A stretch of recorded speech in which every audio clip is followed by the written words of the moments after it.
ଶୁଣନ୍ତୁ, Robben Banerjee sir ଗୋଟେ ବହୁତ ବଡ଼ ସାମ୍ବାଦିକ, ଆମେ ସବୁ ରେସ୍ପେକ୍ଟ ସମ୍ମାନ ଦେବା। ଯୋଉ ରୋବେନ ବାନାର୍ଜୀ ଯୋଉ ସାର୍ କହୁଛନ୍ତି, ଯୋଉ ଷ୍ଟୁଡିଓରେ ବସିକି ଯେ ପାଣ୍ଡିଆନ ସାର୍ ତାଙ୍କୁ ପ୍ରୋବ୍ଲେମ କରିଦେଲେ, ନବୀନ ବାବୁଙ୍କୁ ହରେଇଦେଲେ, ସେ ସବୁ ମିଛ କଥା।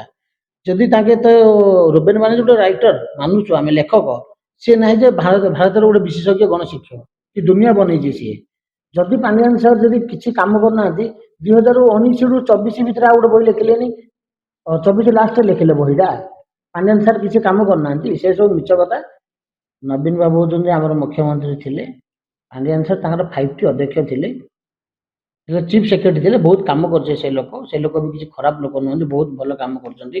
ସକାଳେ 4:30ରୁ ଉଠିକି ରାତି 9ଟା ପର୍ଯ୍ୟନ୍ତ କିଏ କୌଣସି ଆଇଏଏସ୍ କରିବ, କାରଣ ଆଇଏଏସ୍ ଅଫିସର ସାଧା ପଲଉ ସନ୍ତୁଳା ଖାଇକି ସେ କାମ କରୁଛି। ଗଞ୍ଜାମର ରୂପରେଖ ବଦଳେଇଛି, 30ଟି ଜିଲ୍ଲାରେ ଆପଣ ମନ୍ଦିର ଯାଆନ୍ତୁ, 5T ସ୍କୁଲ ଯାଆନ୍ତୁ, ସବୁ କରିଛି। ସେ ଲୋକଟାକୁ ତାଚ୍ଛଲ୍ୟ କରିବା ଠିକ କଥା ନୁହେଁ। ରୋବେନ ବାବୁକୁ କୌଣସି ଆମ ଓଡ଼ିଶାର ଧନୀ ଲୋକ ପଇସା ଦେଇକି ବଦନାମ କରୁଛନ୍ତି, ସେ ସବୁ କିଛି ନୁହେଁ। 2024ରେ ଶୁଣନ୍ତୁ, ସଚିନ ତେନ୍ଦୁଲକର ତା ଜୀବନରେ 99, 92, 91 ବହୁତ ଥର ଆଉଟ୍ ହେଇଛି, ତାମାନେ କ'ଣ ସେ କ୍ରିକେଟ ଖେଳ ଛାଡ଼ି ଦେଇଛି? କିଛି ନାହିଁ। 2027 ରୁହନ୍ତୁ, ପୌର ଅଧ୍ୟକ୍ଷ ଆମର ଆସିବ, NIC ଅଧ୍ୟକ୍ଷ ଆମର ଆସିବ, ସବୁ ସରପଞ୍ଚ ଜିଲ୍ଲା ପରିଷଦ ସବୁ ଆମର ଆସିବ।